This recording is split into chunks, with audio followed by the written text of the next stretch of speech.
This is Jordan. And this is Simon. And this is the Facepalm Report. Your source for all news, politics, and pop culture, which is truly facepalm worthy.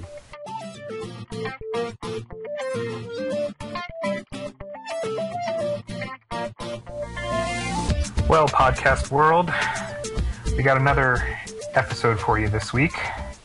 This week we'll be covering several media failures, some interesting separation of church and state issues, and then the fact that our world is now popeless. Yeah, that's kind of a interesting and big issue. Yeah. To say the least. And there's been some interesting stuff happening around that. But let's dive into the sort of we're going to spend some time criticizing our 24/7 news networks and their reaction to various things. So this is sort of inspired by, and I'm going, Simon, will you pronounce this guy's name? Because every time I do, I flub it. Pistorius?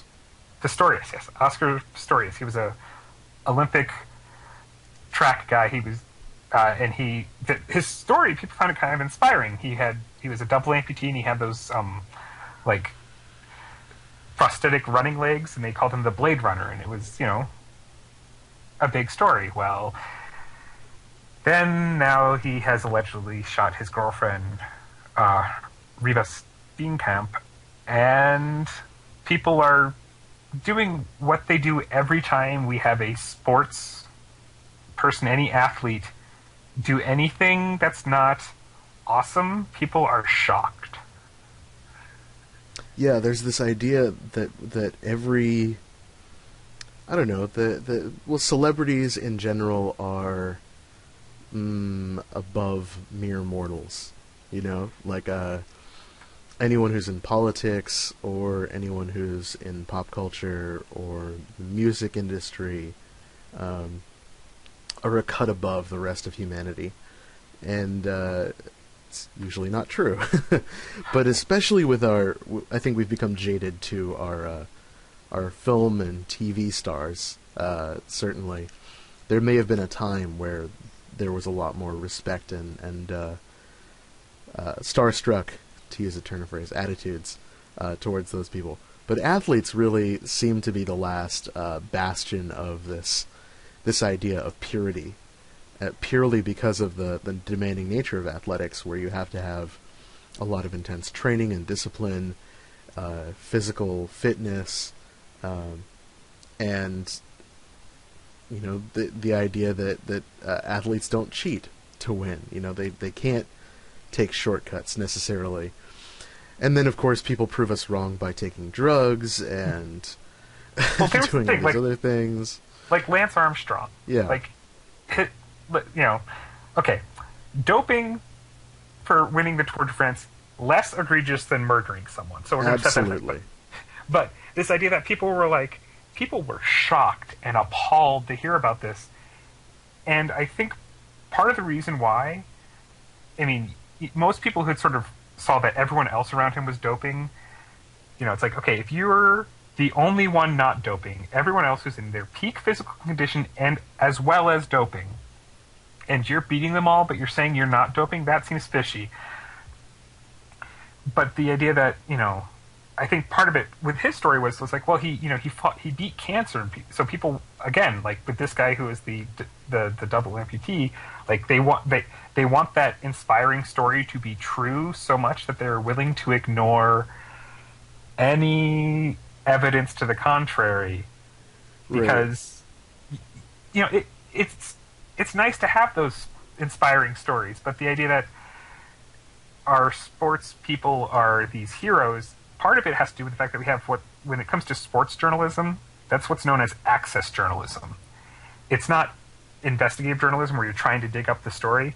With these athletes, access journalism means you only get to talk to them when they want you to. So if you were to really do some digging into these guys, then and find out, that, hey, this, Ravens football player may have murdered people, a la Ray Lewis, Yeah. you know, they're not going to want to talk to you, so you lose your ability to cover the sports story. So you don't dig too hard because you don't want them to stop talking to you because them talking to you is what pays your bills.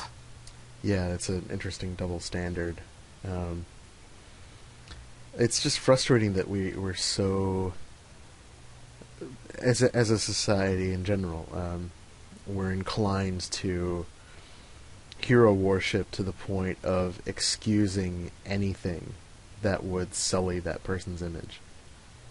I mean, murder is pretty unequivocally a horrible thing, but we want so badly to have this hero that we're willing to put that on the shelf. We've actually been talking about this a lot. Actually, cognitive dissonance. Yeah, it's You know that he did something wrong, and at the same time you don't want it to be true. So you're processing it at the same time and not facing the issue. well, it's like, and this thing of like, we had like rap stars and people saying, well, you're a role model, and it's like, well, no, these like just because somebody is famous for something, whether it be like you said, actors, rappers, sports stars, like, okay, you're good at this one thing, doesn't make you good at everything. It doesn't mean you're a good person. Like, Right. I think we need to accept that. So you can take, and you can even take Lance Armstrong's battle with cancer, and you can take inspiration from that. Like, I mean, he dealt with testicular cancer, came out on top, and is still the greatest doper the world has ever known. No one can take that from him. But it's like you can take those little bits of inspiration and realize that, okay, we can take a step back from the media hero worship. Like the idea that there's this thing where even some of the historical heroes, like Gandhi beat his wife, Martin Luther King had extramarital affairs. You can look at a person and realize that they're a whole person, that they're going to have issues, they're going to have demons, and stop looking at them as though you want them to just be perfect, because if they're not perfect, then somehow that makes your world less. That's where my thought process starts to fall apart. Like, why can't you just say, okay, like Tiger Woods? Remember a while back when Tiger Woods had all those extramarital affairs, and people were like, "Oh my God, this is so horrible." Yep. He's really good at golf, and he broke down the color barrier in that sport. I mean, he's the Jackie Robinson of golf. Yeah. And you can take that part of his life and go, okay, that's great. That part is inspiring. But realize that he's not perfect. These people aren't perfect, and stop trying to make them perfect, because then all it does is lead to you being disappointed when you find out they aren't. Yeah, there's that. It's a very old, I think, desire, this hero worship, because we've seen it, from all the way back to the beginning of time, basically. Our heroes and demigods in myth. But there's something to be learned here also for our own personal development, I think. I don't remember who said this or where I saw it. It was one of those Facebook things. So take it with a grain of salt. But it was actually quite interesting. There's a quotation that went, "The reason we're unhappy is because we're comparing our outtakes to everyone else's highlight reels." Yeah. Like we're comparing our lives.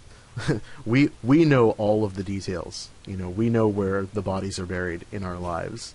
We know everything that's wrong and everything that's good. But we have the full story. And when you look at people from the outside, especially celebrities, you get a very skewed version of that person's life, and accept that as reality because it's reinforced so often and because it's presented as the sole truth. So Well, go ahead.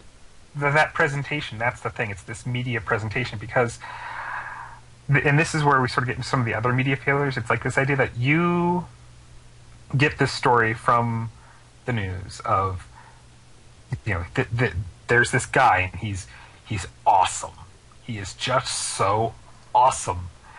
And you'd think, considering how much muckraking the media does for other things, that they might dig in. Because, I mean, like, there was some other interesting media bits recently, like with the Marco Rubio when he responded to the State of the Union and him going for a glass of water because he was thirsty. Here, hold on. Let me just pause for a second and take a drink. Though this is an audio podcast, so that's not as funny, I guess. Anywho, but the idea that, like, for some reason, we're more willing to jump on that than the larger picture. Like, when those things happen, for some reason, the media focuses on the blooper reel and not the whole story. Because, like, that too. With that, we got, it's like the sip of water became the story, and there are places for that. Like, The Daily Show and The Colbert Report making fun of that is fine because it's funny. It was funny. It was awkward, watching him have his issues with dry mouth in the middle of this was supposed to be sort of like the political rising star, and then he got thirsty, and for some reason that oh no, the end of the world. End of the world. But, like, that became the thing. That became the story. Or, like, there was did you hear about the Carnival cruise ship that broke down? Yep. And that was the story. Like, it was like that. We get focused on these, on those stories at the detriment to the real stuff. Yeah. Did you see the comparison that was drawn there? That was like, oh, the X number of people were without water or toilets for 5 days? 5 days. And then they say that must have been really hard, and they cut to a shot of some horribly impoverished village in Africa somewhere. It's like this happens everywhere in the real world all the time, and it only gets paid attention to when certain circumstances are met and certain kinds of people are involved. Well, and there's the thing. It's like when it's because that's a story. I mean, we're not going to get bogged down in the gun debate. I promise, people. So don't go away. But it's that idea of, like, we focus on the big shootings and ignore the sort of steady attrition of people getting shot every day. We want the big stories. We want our heroes. We want these things. But here's the big meat of the question. Who's at fault here? Mm. Is it CNN and MSNBC and Fox News for presenting these stories in the way that they do? Or is it our fault for tuning in? Because theoretically, they would stop presenting the stories this way if we stopped watching.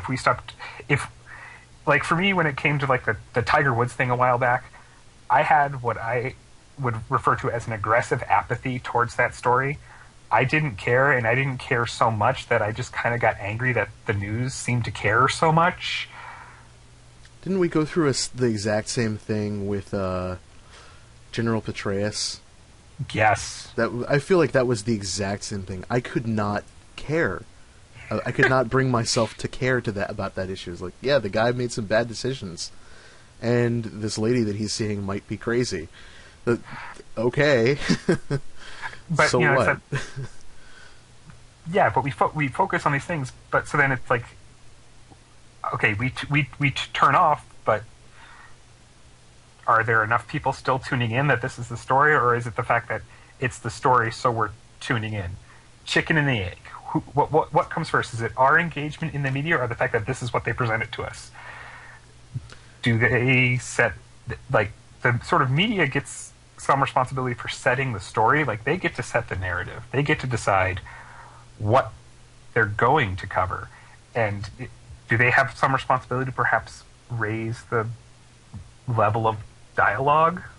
So instead of focusing on the fact that Marco Rubio was thirsty, maybe we could have focused on the fact that he was responding to the State of the Union, because I've sort of, like, I could pull up the State of the Union right now and watch it, but the media didn't cover that much. There was some coverage, but most of it was like, hey, Marco Rubio was thirsty.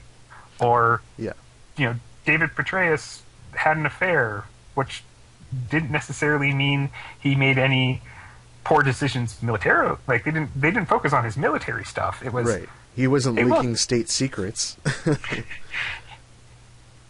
No, he was, it's like that thing of, should we care? And why do they think we care? Is it because, as a nation, do we care? Mm-hmm. About who's getting what done to them in their office over and like, it's. I think with the sex scandals, it's always this idea of these are people who are supposed to make good decisions, but they made this one bad decision, so that must mean they make no good decisions. But that's not true. Right. That's not how the real world works. So I don't know. What I would like to see happen is maybe we could, one, stop thinking of our athletes as examples of everything in life. Like, you can say, hey, Tiger Woods is a great golfer. He showed a lot of discipline in his athletic training, and that's something you can take inspiration from. The Blade Runner guy, like, overcoming being a double amputee, that's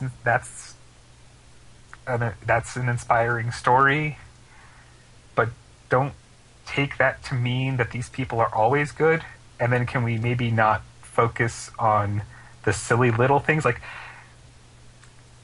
Tiger Woods having an extramarital affair is silly. The Blade Runner guy shooting his girlfriend, that's kind of a story, because what is even more kind of weirdly, ironically tragic is that she's Reva Steenkamp was actually kind of as far as I know, again, this is the media covering it, so they might not be covering everything, or they might be covering all the bad stuff. We never know sometimes. But like the idea that she was actually an advocate for domestic violence, like she did a lot of work with trying to get the word out about domestic violence, so it sort of makes her death ironically tragic in that way. But, it's like we have to look at people as whole people, but not spend so much time focusing on the poles. Like, it's either they're all good or all bad. Yeah, that's the all or nothing dichotomy. Yeah. So, part of it is the 24-hour news. They need to fill their space, but they could be filling it with, like, I don't know, actual news. It's a very difficult balancing act, because they will, if you do call someone in that field out on it, they will say, "Oh, we're just giving the people what they want," and the people don't really know what they want. Like that is exactly what you're asking, is how much of this is what we actually think we want, and how much we're just willing to passively take in because it's the only thing that's out there. But there are some, here. Shall we move on to the next issue? Because this is an issue I think might deserve some coverage that I don't know gets enough. So recently there's been some sort of interesting separation of church and state issues that have come up, in the way that, let me launch into the facts here. I'll do a quick little fact storm and get the facts out, and then we can talk about it. So there's this school in California that offers yoga, and this National Center for Law and Policy stepped in because they thought it was indoctrinating children. Mm.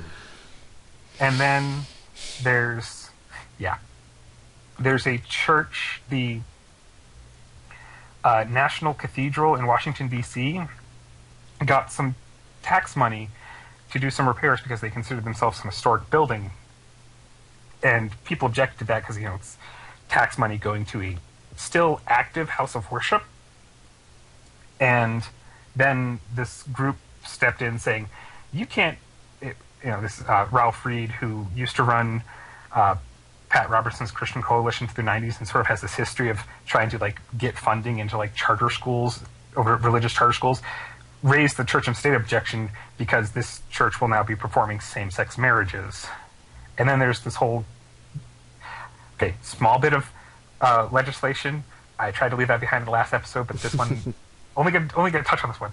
There's a Senator Beavers in Tennessee who wants to pass a bill that would allow religious groups on campus to discriminate amongst their members. Which, when you first hear about it, like, it would make sense that a Catholic group on your campus should theoretically only have Catholic members, but if it violates the non-discrimination policy of the school, then you can still have your Catholic group, you just can't have it be recognized by the school. And he's trying to pass a bill that says, no, this school must let religious groups interdiscriminate. So here's the thing, that sort of overarching theme here is that, like me, I'm a big supporter of the separation of church and state. And I'm for it across the board. You don't get to sort of halfway this sort of thing. Like, it's, if you're a religious group, you getting tax money seems bizarre, especially when you don't get taxed. And it should go, that's just how it is. But then there's like this thing with the yoga thing, where the group that has brought up the objection, one, ignores the fact that this isn't religious yoga. This is yoga as physical fitness. If you go to the school's website, they have things like they talk about. They've removed any discussion of spirituality. They've removed all the Sanskrit names for the poses. Like, it's gorilla pose, mountain pose. Like, they're not using the Sanskrit. It's just the stretches. And this group's going, this is indoctrinating children. And the group, isn't that group fighting for things like prayer in schools? Well, they want the group website. This group, National Center for Law and Policy. If you go to their website, their tagline is "Faith, Family, and Freedom," and this group has, they've submitted an amicus brief in favor, like in the Prop 8 decision in the Supreme Court, in favor of maintaining Proposition 8. Like, they kind of want to have their cake and eat it too. They're taking my wheelhouse of saying, hey, that's a separation of church and state issue, and then trying to sort of discriminate using it, saying, oh, well, we don't like that particular church, or we don't like that particular thing, so in this case we will say separation of church and state. Or like with the National Cathedral, it's like this guy has done, Ralph Reed has done a lot to weaken the separation between church and state, but as soon as a church tries to exercise its religious freedom to perform same-sex marriages, that's when he objects to it getting tax dollars. Yeah. Instead of saying, no church that is actively a church should receive tax dollars. He says, oh, only churches that do things I don't like shouldn't receive tax dollars, but if it does something I like, it should receive the tax dollars. Except that liking something isn't exactly an objective way of determining how that works. You know, legislation is not a choose-your-own-adventure. But that's because when you start doing that, like, if you say that only churches you disagree with don't get tax dollars, that's state-sponsored religion. That is saying this religion is the one we're going to choose. Yeah. What's so upsetting about this whole thing, I guess, is no one was forcing the children to participate in this activity. You know, like, there's the school explicitly stated it was taken all out of its spiritual context and into the physical stuff. And people... And there was an opt-out? Yeah, you could opt out of that. You know, like, the same thing with that... There was that field trip, I don't know if you heard about this. There was a field trip, 2 years ago in Wellesley, which is a town in Massachusetts, near where I live, and these students went to a mosque to learn about other religions as part of a unit on learning about different world religions as part of a world history course. And the students went to this mosque with some parents, and they were invited to join in a prayer, but not required. And a parent took video of some of these kids who decided that they really wanted to try praying in this different way, and they're on their knees, they're praying, and they then turned around and said the school was indoctrinating their children to become Muslims and terrorists. Well, see, that's the thing. It's like most of the people, like, if it's a choice, like if you go to someone else's house of worship, like, you can, it's your choice to how you participate. Like, sometimes that's like the thing, like when they pray, you sit, or you can, you can bow your head or whatever out of respect, or like, they offered them, hey, you want to give it a shot? Like, that doesn't seem like a big deal, but it's that, oh, I don't like this church, so then I'm going to object. Not, like, if it was the objection of, oh, they shouldn't be going to a church, which, again, seems like sort of overboard, like, it's exposing people to other cultures. Shocking. Lord forbid that we have connections to each other. I mean, here's another thing that's pretty trippy, which brings in some science into this, which of course is, the last thing you want to bring into a discussion about faith and spirituality oftentimes in this country, Yes. is there's Shinzen Young is a spiritualist. He's a Buddhist spiritualist, and he's also a scientist, and he's done these pretty incredible studies, and he's talked about it, where he went into a neuro clinic, and they hooked him up to a machine alongside a Roman Catholic priest, and they had them both do their forms of religious contemplation. So he's praying, he's meditating and doing what he knows, and this Roman Catholic priest is praying and doing what he knows.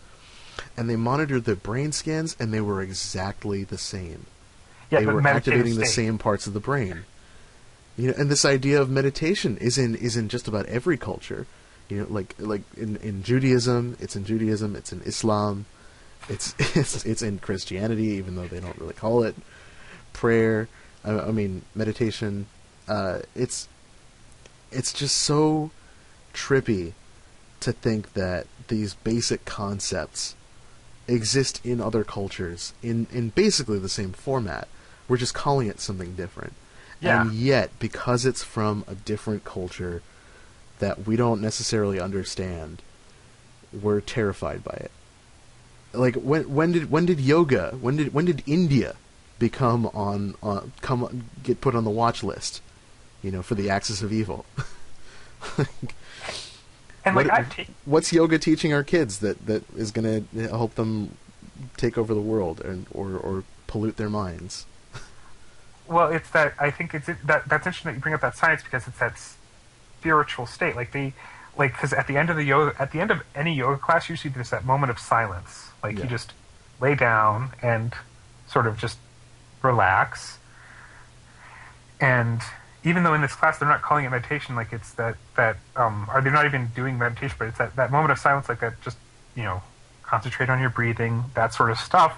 And maybe, I don't know, maybe people are afraid that if you expose children to other ideas, like last week when I was talking with Sai about the legislation, we're talking about, parents who seem to be so afraid that their children, that they're not enough of an influence in their children's life, that the mere mention of anything else that isn't exactly as they wish will cause their child to run off and become, to run away and, I don't know, join a cult. I'm not sure where this, and I think part of it is, like you said, it's that fear. Like, yoga, it must be, it's got to be evil, right? Because it's not American. Right. But it's not like they're teaching them, like, Krav Maga, and then someone will say, oh, but you're teaching our children to join the Zionist-owned government, or, you're teaching our children how to kill Palestinians or anything like that. Like, ugh. No, but it's definitely one of those issues where I think it does boil down to that. Well, if it's my church getting prayer in school, if it's my church getting federal dollars, then it's okay because, well, that's my church. But if it's someone else's church or a church I don't agree with, or if it's kids being exposed to a religion that I don't practice, then I have an issue because then it's not mine. And that's why I like the separation of church and state. That's why I like that being a sort of very firm boundary where it says, okay, yeah, you can take a school trip to a church. That's, if it's, like, this is part of our, like, if you're doing something on religion, sure. But you don't say, okay, children, now you must pray to this God. It's like, hey, you want to join these people? But it's, how do people not get this? Yeah. Well, you know what it requires? What? That little thing called critical thinking. Oh, yeah, that evil thing we keep bringing up. Yeah, which really should not be on our requirements for our students, because it'll just teach them to be critical in that negative connotation of everything that we're teaching. And God forbid they have different ideas than their parents and their families and their communities. Oh no. Like, that's what this is a completely separate issue, but this is what scares me about what's happening with our educational system. And when you look at other countries and other cultures where it's much more left-brained, much more logical, you follow the orders, you follow the directions, boom, boom, boom, boom, boom. And those cultures are not necessarily shelling out a lot of new ideas. And if that's where we want to go, we're telling our children not to be innovators and not to have different ideas, not to synthesize information from different sources. And how are we going to expect to be able to continue to develop as a nation and as a species if we're not encouraging people to retain these skills? Like, that's just fundamentally terrifying to me on a whole nother level. Well, yeah, and that's the thing. It's like if we expose children to other things, if we let these ideas flourish, some people like you and I have this idea that that's going to make things better. That's going to be okay. So people are going to take these ideas and go, well, why? Like, when someone says something like, gays are evil. Right. If someone, if we get someone who says, well, why do you think that? That somehow is the worst thing in the world to some people. Me, I think, or if someone says, well, we can't, let's take a non-political, or slightly less political, well, we can't travel into space. Why not? Because it's hard. Like, we need people to question. We need people to ask these. So, it's sort of tying it back into this, like, and that's why when it comes to the separation of church and state issue, like, if you want these people who sort of want it to only work in their favor, they want only their ideas expressed and endorsed, so that whenever something else happens that is outside that realm of these are the religions I want. It's not even these are the religions. It's these are the religion. I want only the my church discussed, because only my church is worthy of consideration. Yeah, religious freedom for everyone but me. Or vice versa. Yeah. It's I have the freedom to practice my religion and to ensure that my religion is ensconced in schools. But, it's like the people who want... They say they want prayer in school unless it's prayer to anyone else's god or version. Like, it's like you can even get people who be like, the differences between, like, a Southern Baptist church and, like, a Northern Anglican church. Like, you'd have people who'd be like if it was a more Southern Baptist style prayer in school, who they were, Anglican might have a issue. So why try to mesh those things? That's what gets me. Like, but I'm right. I must be right because this is my religion. Obviously. It's my religion. So I must be right, obviously. But and people not questioning their religion or their religious leaders, which can come into some issues, such as our last bit, the whole Pope debacle. Would debacle be the right word? Yeah, I guess you could go that way. Yeah. So I'm pretty sure if you're at all plugged in, you've heard that the Pope Benedict is his last day was Thursday. He sounds right. Abdicated the throne. Do they call it a throne? It looks rather throne-like. It is very throne-like. Yes, and no longer able to. I'm paraphrasing. No longer able to maintain the resolve required for the duties of a contemporary pope. Basically, yeah. Just like, yeah. I mean, I think everyone who is the pope has to do a lot of work, a lot of very hard work.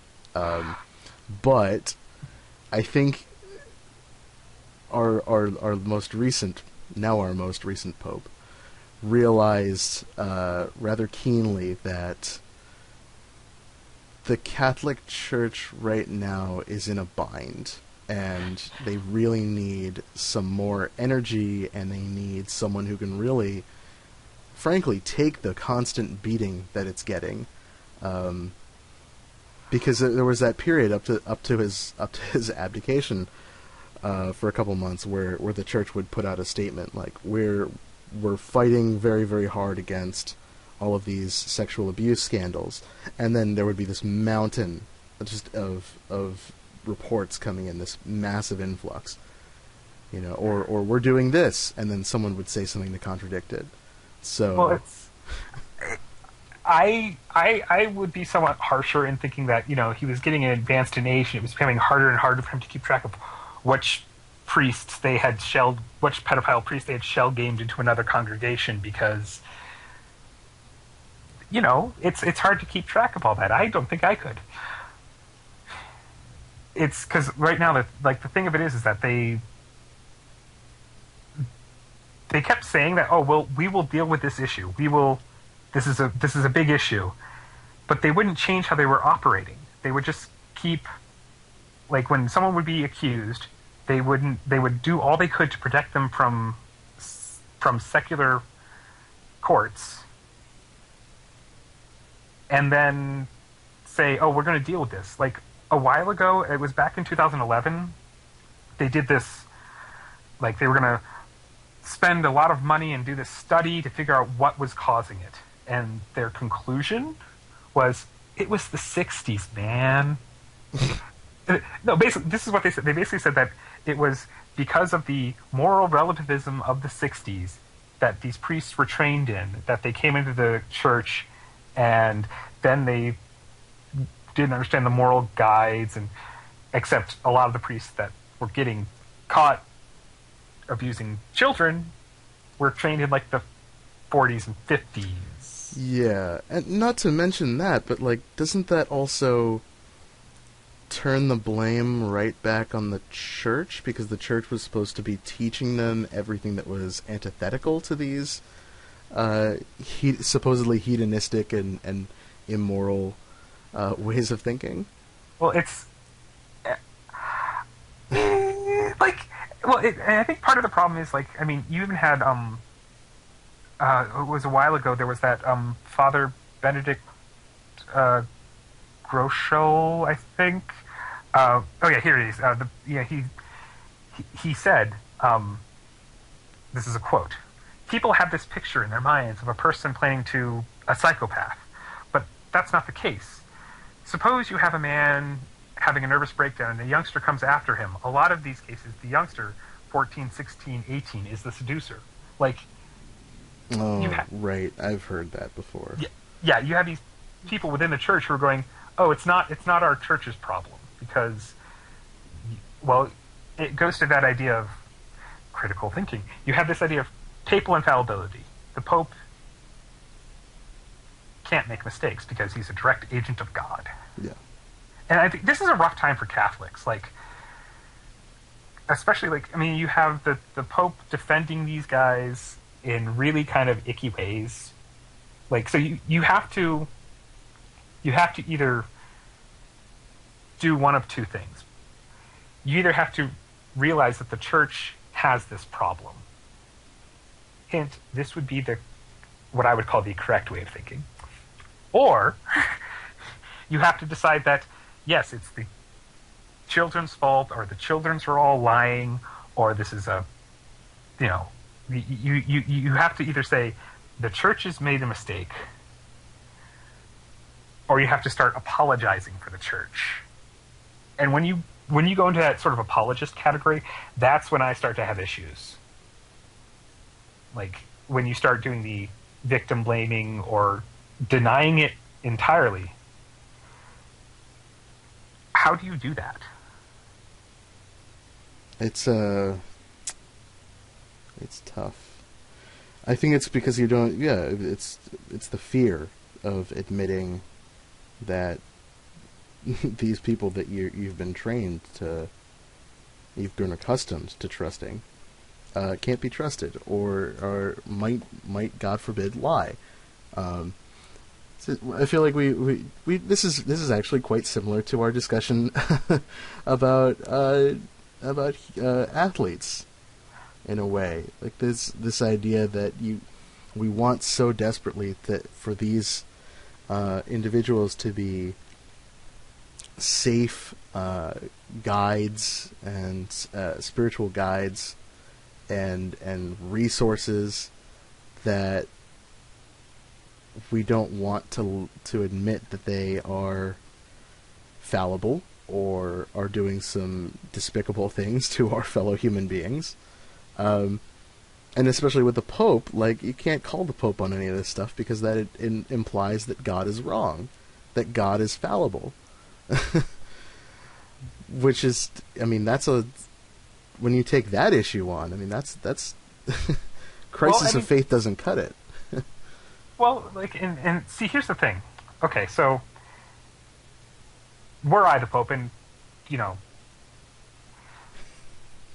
chew on that thought for a while. And I found out a bunch of my priests were fondling children, were sexually abusing children. You bet I would remove them from the clergy, gone. Because here's the thing.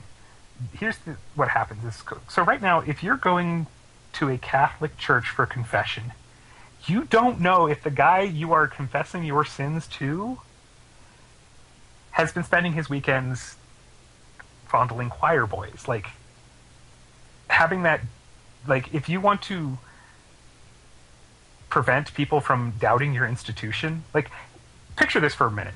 Let's just say we were to find out that Walmart, the CEO of Walmart, had found out that several of the store managers were assaulting customers. And instead of firing them and removing them and aiding the prosecution in their case, instead just moved them to different stores. People would be in the streets, calling for him to be to step down to face criminal charges. And right now, that's kind of what's happened to the Pope. Like, there are people who want him to face international criminal court proceedings because he helped cover up these crimes. What's interesting, though, is that as long as he stays inside the Vatican City, he's protected because the Vatican City is its own country. When it became its own country was during World War II. And it's kind of got this mixed legacy of how the Catholic Church dealt with the Holocaust from World War II. Because it was Pope Pius XII remained neutral, but there was a couple statements he made that kind of got some Germans up in a tizzy about, well, he's condemning us, but he didn't do a strong condemnation, so there's sort of a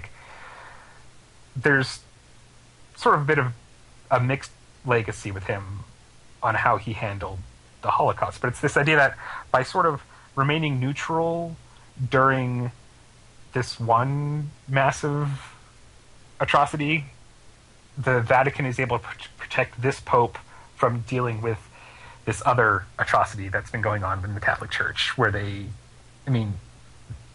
have priests molesting children. That's not good. And if you cover that up, that's not good.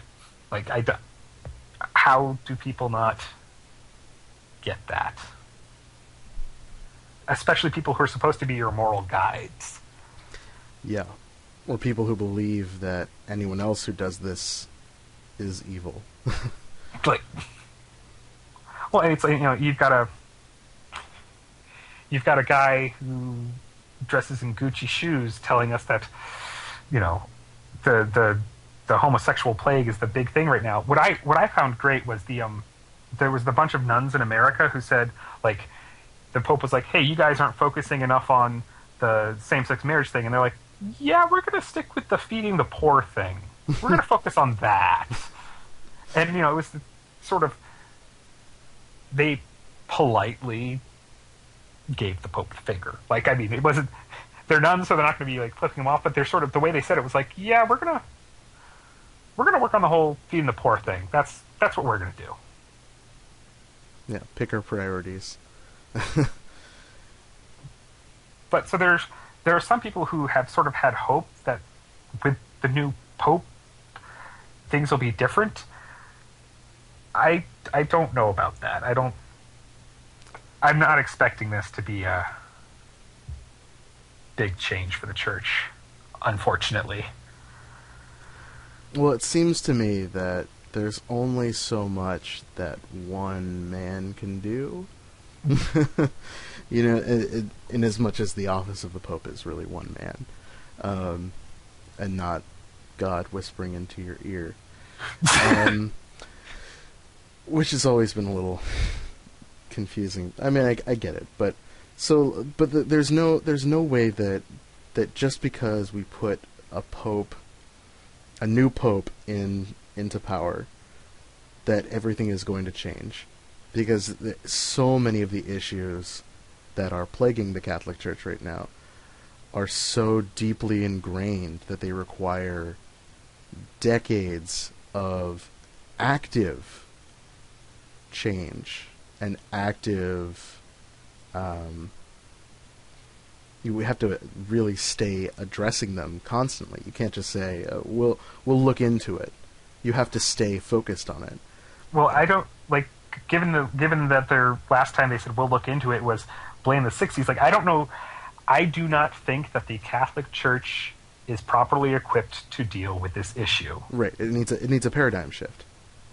And none of the runners up for the next pope seem like they're going to be the guys who are going to shift that paradigm. They were all put into weren't they all put into the running or put into the positions of power by it's the last same, time around? It's the same sort of people that are going to get into these positions of power under the. So it's if people are expecting the Catholic Church to do an about face on some of these issues, don't hold your breath, folks. I wish I could. I wish I could say that there was like that there was one of these popes who was going to be like, who was going to bring the church into the 21st century. But they're still operating under a pre-industrial school of thought. Like, I think that's sort of one of the things with the whole covering up the pedophilia. The idea that if it were, the time where you had to, the news of the pedophile priest was something that you had to, set all of the blocks on a printing press and then give it to a guy on a horse and hope he doesn't die of dysentery on the way to the next town to spread the news that this priest has been fondling children. Like, if that were the sort of era we were living in, then sure, you could cover this up. You could continue to show that the church hasn't done anything wrong, except it has. Like, it has a history of, like, it was I found this is one of those things where I heard about this and my brain just sort of almost exploded. It was the Magdalen laundries. These were in Ireland. These women were slaves to the Catholic Church as soon as 1996 was when the last one closed. Like, yep. That's not okay. And I think what you would need, and I don't think it's going to happen, what you would need would be a pope that would be the next pope to come up and say, we've got issues, and I'm going to address them. But if you say that, then you acknowledge the fallibility of the papal office, and then I think you sort of, that's kind of one of the central things to that Catholic Church. I mean, that's sort of why the Catholics aren't Lutherans. Yeah. They don't really do reform. Well, you had Vatican II. Yeah. And a while ago, this Pope actually, he softened his stance on condom use. To deal with AIDS in Africa was you were able to use a condom if you were a married couple trying to prevent AIDS, but that was it. Any other time it was an evil, nasty sin. And we were supposed to find that to be like so magnanimous that he was just, oh, thank you for saying that we can use condoms to prevent the spread of AIDS. Yeah, we figured that out. Thank you. Yeah. Like, I feel like I generally feel bad for the very faithful Catholics right now, because how do you deal with this issue? You either have to, like I said, you either have to realize that the Catholic Church is fallible, or you have to ignore facts. Yeah. It's very difficult to juggle your faith which is personal, and the leadership of your faith, which is external. And I imagine, I mean, the Pope does not speak for all. He claims to speak for all Catholics across the world, but he doesn't. Everyone is allowed to have their own opinions. So don't let that spread. Yeah, seriously, jeez, who decided that people should have their own opinions? But yeah, like it is painful to watch. I have a very good friend, who's a very old. I mean, she's not very old. She's an older Irish woman, and she's very religious. And she used to have a photo of Cardinal O'Malley from up in her house. And the last time I went to have a chat with her, she had taken it down, and I noticed that. It's like, oh, this is a really big deal. I said, what's going on? I said, oh, I took it down because it's all that child abuse stuff. I can't deal with it. I just can't handle it anymore. I don't go to church anymore. I don't go to services. Just like, and for a woman who's gone basically every day, every Sunday, for most of her life, to say, I'm done with that part of my faith, like that indicates that there is a problem, and it also indicates the incredible pain that a lot of people are going through for this kind of thing. So, Like I said, if the church had dealt with this issue, if they had said, we're not going to let this stand, because right now it's like, I mean, it's the especially Christian churches love that imagery of a shepherd protecting his flock. And what the Catholic Church did was the Catholic Church found wolves in the flock, and then instead of getting rid of the wolf, moved the wolf to another part of the flock and made sure it had plenty of wool for sheep's clothing. And so they betrayed a trust. How people handle that is, is up to them. Do they look upon this as a trial that the church will get through, or do they start questioning the idea of the church itself? I wish people luck on that. I really do. Because I'm cynical. I'll admit it. spoiler alert. Spoiler alert. I like the idea of a hero in literature, but I do not hold to the idea of a hero here, because I realize people are people, and people will disappoint you. If you build them up as a hero, you put them on the pedestal, they will fall. I don't have that idea of a hero since I was very young. That's gone. So I don't know what to tell people. I wish that their church hadn't failed them this way, but it has. What do you do?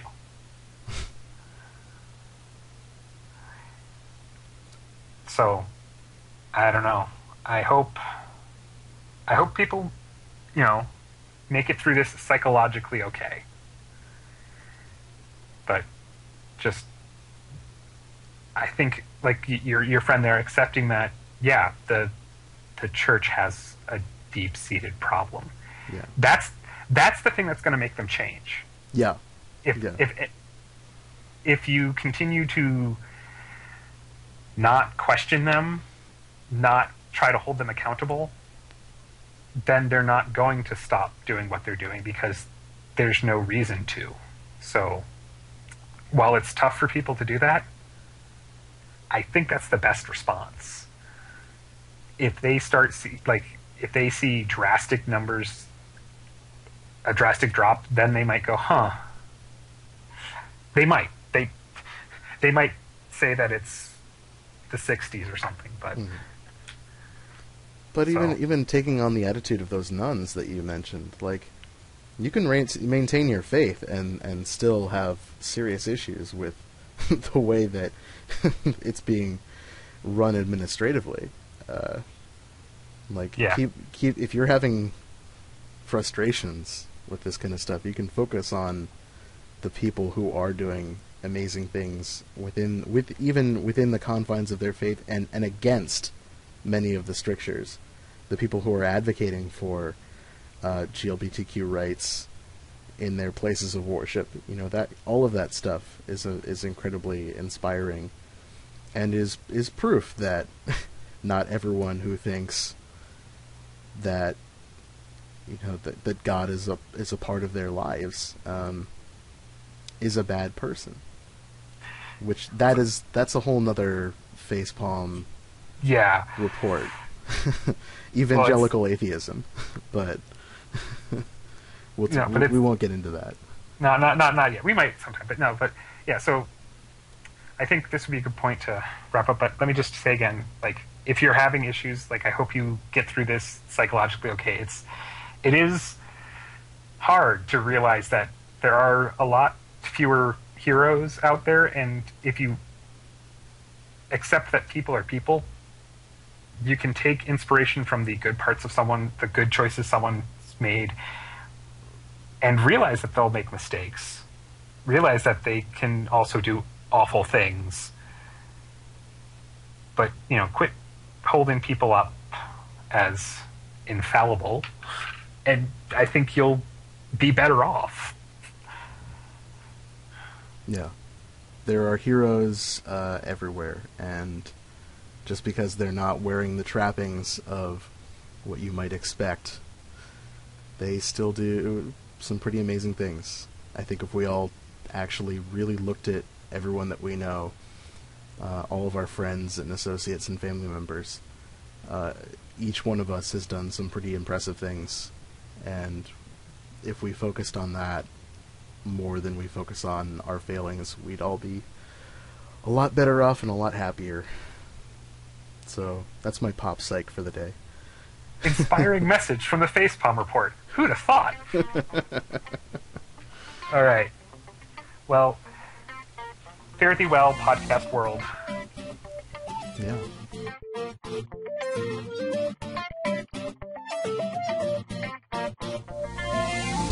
If you have a news story, political blunder, or pop culture tidbit that makes you facepalm, we'd love to hear from you. Send us an email at facepalmreport@gmail.com. You can also find us on Twitter at facepalmreport, and we're also on Facebook.